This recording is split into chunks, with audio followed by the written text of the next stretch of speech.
everybody, c'est l'heure du Hey Annie Potty, vidéo où je vous parle de mes lectures passées, présentées et futures, pardon, des 2 dernières semaines.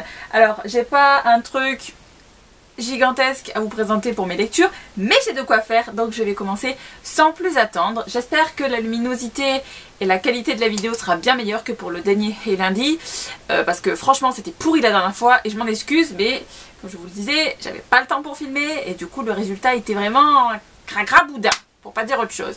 Voilà, alors donc je vais commencer en vous parlant des 2 mangas que j'ai lus la semaine dernière, ce week-end, pour tout vous dire, et c'est les 2 d'une même série. Je lis pas énormément de mangas en ce moment. Je me suis fait le tome 11 et le tome 12 de la série Library Wars par Kihiro Yumi, et à la base c'est un roman de Ari Kawahiro. Donc voilà, c'est une série que j'aime beaucoup, que je continue avec plaisir, sachant que la fin approche, et je me suis régalée. En fait c'est un shoujo de base, sauf que c'est un peu politique, il y a du militaire au milieu, il y a de la romance, c'est un juste milieu en fait, c'est un shoujo mais il y a une histoire. Alors là dans les tomes où je suis maintenant, la romance prend beaucoup plus de place dans le récit, mais il n'empêche qu'il y a quand même de l'histoire derrière. On découvre un peu le pourquoi du comment par rapport aux soucis qui se passent, parce qu'en fait comme vous pouvez le voir sur la couverture, il y a une histoire de militaire. C'est en fait par rapport à la censure, au droit d'expression, parce que l'État en gros veut mettre une censure sur les œuvres de culture, donc les livres, les peintures, etc. Et en fait il y a une espèce de mini-guerre civile dans le pays pour régler cette histoire de censure ou pas dans le pays. En gros, voilà. Et je trouve que c'est un thème hyper intéressant. C'est la première fois que je vois un thème de ce style dans un manga. Et voilà, et en même temps, le graphisme est très très joli. Bon, en plus là, j'ouvre une page au hasard, je tombe sur un truc trop mignon. Mais voilà, le graphisme est très très beau. Voilà, c'est très shoujoesque comme je vous le disais, vous voyez. Mais il n'empêche qu'il y a une histoire derrière, et puis il y a des scènes sombres, particulièrement dans le tome 11. Je me languis franchement de connaître la suite. Je sais que le tome 13 est déjà paru, il me reste plus qu'à aller l'acheter. Et voilà, si vous voulez un shoujo mais qui change un peu purement de l'histoire d'amour, je vous recommande vraiment Library Wars. Les rares personnes à qui j'en ai parlé, elles ont toutes aimé. Donc voilà, je vous conseille. Alors, et donc c'est tout. Malheureusement pour les mangas, on va passer aux romans. Je vous les présente dans le désordre total. Le premier qui me vient en main, c'est Le plus bel endroit du monde est ici par Francesca Miralles et Car Santos, édité chez Pocket. C'est un tout petit livre de moins de 200 pages, qui était exactement le genre de lecture auquel je m'attendais. Je m'attendais à un contemporain mignon avec une personne qui change son train de vie parce qu'elle se rend compte que finalement elle n'est pas heureuse dans sa vie et qui fait des choix. C'est un peu le genre de lecture comme Mange Prix M. Excusez-moi. C'est ce genre de lecture, c'est doudou, c'est... Je sais plus dans quelles circonstances je l'ai lu, si c'était le week-end ou la semaine, mais j'étais vraiment contente de retrouver mon bouquin. C'est des chapitres qui sont très très courts, c'est agréable et c'est universel en fait. Ça pourrait se passer, c'est universel et c'est intemporel en fait. Ça pourrait être lu, c'est donc un roman espagnol, ça pourrait être lu en Espagne de notre jour, ça pourrait être lu dans 15 ans je pense, et bon il y aura 2-3 nuances qui seraient peut-être moins adaptées, mais c'est complètement courant. Ça parle de vie, ça parle de mort, ça parle de bonheur, ça parle d'amour, ça parle... Voilà, je trouve que c'était vraiment plaisant à lire si vous cherchez un break dans vos lectures habituelles, que vous voulez quelque chose un peu plus terre à terre peut-être, mais pas triste pour autant. Je vous recommande cette lecture, c'est de la brioche, c'est doux, ça vous colmate et ça vous rend heureux. Voilà, j'ai beaucoup aimé ce bouquin, la couverture est trop belle qui plus est, donc voilà, je recommande à toutes les personnes qui pourraient être intriguées par cette lecture. Voilà, et ensuite ce sera que du fantastique, parce que c'est vrai que j'en lis beaucoup actuellement. Alors le premier dont je vais vous parler, c'est la lecture commune que j'allais commencer il y a 2 semaines. Donc c'est la suite de L'Ère des Miracles et la Couronne de l'élu par Richelle Mille, édité chez Milady. Livre que j'ai lu en lecture commune avec mon amie Jennifer du blog Readers for Life.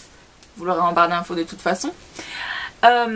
C'était un tome où j'avais assez peur de me jeter dedans globalement parce que j'aime beaucoup ce que fait Richelle Mead, mais j'avais pas énormément adhéré à l'Ère des miracles, le tome 1 donc, l'échiquier des dieux. C'était trop descriptif, trop long à se mettre en place, pas énormément de choses qui m'attiraient. Et là, ce tome 2 est beaucoup plus fin, de prime abord. On a plus cette description d'univers parce que donc tout a été fait dans le tome 1. Et très bonne surprise. Je lui ai pas mis 5 sur 5. Je crois que je lui ai mis 4 sur 5. La seule raison de cette note, c'est que en fait, on a une romance, le roman est basé sur 3 points de vue, une alternance. Il y a un des 3 personnages qui ne m'intéresse pas du tout. Elle m'avait déjà gonflé dans le tome 1 et donc dans ce tome 2 elle m'a aussi un peu fatiguée. Mais elle est présente, mais en même temps elle est moins présente que les 2 points de vue principaux, on va dire, donc de Mae et Justin. Et voilà, et il y a plein d'actions, il y a beaucoup de questionnements donc religieux parce que c'est toute la thématique de la série. J'ai adoré, je suis dégoûtée parce que je ne sais absolument pas quand est-ce que je vais lire le tome 3, c'est une trilogie, mais le tome 3 n'est pas encore sorti aux États-Unis et c'est pas prévu en sortie dans la première partie de 2016, donc c'est très frustrant, mais je vous recommande le travail de Richelle Mead si vous ne connaissez pas encore parce que j'aime beaucoup cet auteur et que encore une fois elle a su me faire lire des choses qui me sortent un peu de ma zone de confort et du coup je vous recommande parce que c'était trop cool. Voilà. Ouh là là là là. Ensuite, je me suis fait un livre en anglais qui me donnait tellement envie. Je me suis fait Uninvited par Sophie Jordan, le tome 1, donc en anglais, donc on s'en fout de l'édition. J'ai acheté ça en août parce que j'aime beaucoup Sophie Jordan. Je l'avais adoré par Lueur de Feu, qui est sorti chez nous chez Gallimard. J'avais adoré et depuis j'essaye de lire d'autres choses de Sophie Jordan pour voir si c'était vraiment un coup de cœur sur une série ou si c'est vraiment sur tout ce qu'elle fait. Et j'ai lu un New Adult d'elle, For Play, dont je vous ai parlé il y a quelques temps. Bon, c'était bien, j'ai beaucoup aimé, mais bref. Mais ce qu'elle fait en Young Adult, c'est de la tuerie.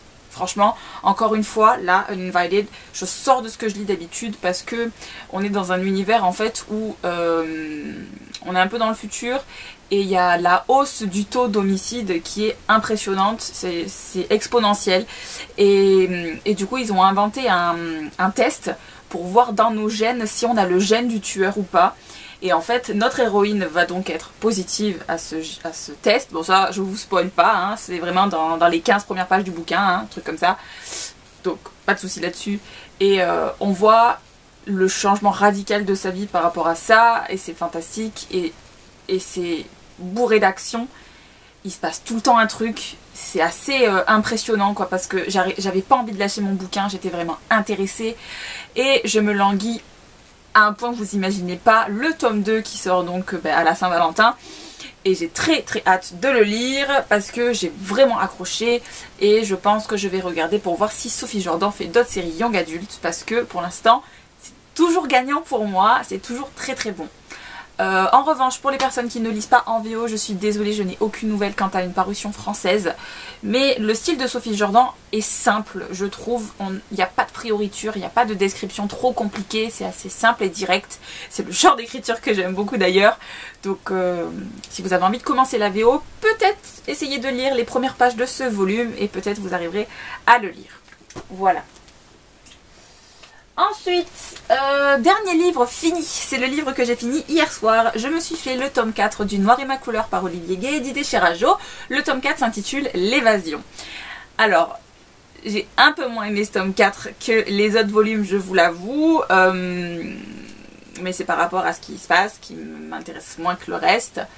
Mais petit à petit, le cadre se pose et puis j'imagine que le tome 5 va vraiment être explosif. Lui aussi il sort en février, à la Saint-Valentin aussi d'ailleurs, comme quoi le monde est petit. Donc voilà, j'ai hâte de lire le suivant parce que celui-là j'ai trouvé ça un peu plus... Ouais voilà, on installe des bases là en fait et du coup je l'ai trouvé un poil mou par rapport aux autres. Il se passe beaucoup de choses, oui, mais j'étais moins intéressée. Donc, est-ce que je vous recommande le Noir et ma couleur? Toujours. Mais j'ai un peu moins aimé ce volume-là que les autres. Donc, affaire à suivre. Et puis, ben, je vais vous parler de ma lecture que j'ai commencé hier soir avec seulement 20 pages. J'ai été complètement maso en fait. J'hésitais entre 3 lectures. J'hésitais entre Maybe Someday de Colleen Hoover. J'hésitais avec une autre romance. Et évidemment j'ai pris le livre le plus difficile des 3, avec le nombre de pages le plus important. Je crois que je suis complètement tarée dans ma tête. Je me suis lancée dans White Hot Case de Jennifer L. Armentrout, le tome 1 de la série Dark Elements, donc édité chez Harlequin. Et j'ai lu que 20 pages. Donc, je peux absolument rien vous dire pour le moment. Le niveau d'anglais de Jennifer L. Armentrout, il est moins accessible pour moi. Donc je pense qu'à côté de ça, je vais me prendre une lecture en VF. Surtout que je vais à Montreuil ce week-end et que je n'ai pas envie d'amener de livres papier avec moi. Donc je ne sais pas trop ce que je vais lire ce week-end, mais je vais essayer de bien avancer pour la semaine prochaine pour au moins atteindre la moitié, pour pouvoir vous parler de ce que je ressens sur ce bouquin. Mais du peu que j'ai lu, j'aime beaucoup Layla, notre protagoniste principale.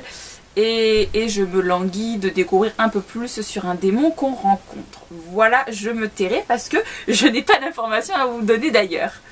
Voilà, c'est fini pour cette semaine. Je vous retrouve bientôt pour une nouvelle vidéo. Si vous avez des choses à me partager sur les lectures dont je vous ai parlé aujourd'hui, mettez-moi ça en commentaire et je vous répondrai. Et puis, on se revient bientôt pour une nouvelle vidéo. Ciao!